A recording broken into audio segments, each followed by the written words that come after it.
Bugünkü videomuzda yuxuda müharibə görməyin mənalarını araşdıracaq. Yuxuda müharibə görmək, müharibədə olmaq ya da müharibə başladığını görmək, bunların hamısının özünə məxsus yozmaları var. Gəlin birlikdə baxaq. Birinci olaraq, yuxuda müharibə başlamasını görməkdən başlayaq.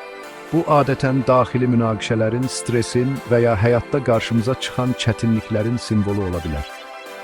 Belə bir yuxu, həyatınızda hansısa bir sahədə dəyişikliklər etməli olduğunuzu göstərir. Müharibədə olduğunuzu görmək isə fərqli mənalar daşıyır.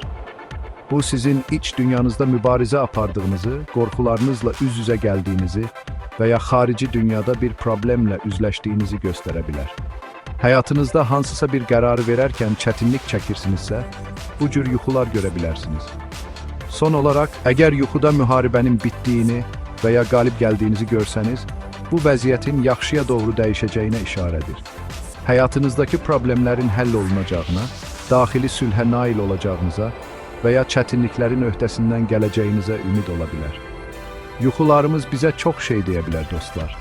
Onları düzgün anlamaq, həyatda daha balanslı və xoşbəxt olmaq üçün vacibdir. Siz də yuxularınız haqqında daha çox bilmək istəyirsinizsə, kanalımıza abunə olmağı unutmayın. Break Time Pub. Görüşənədək.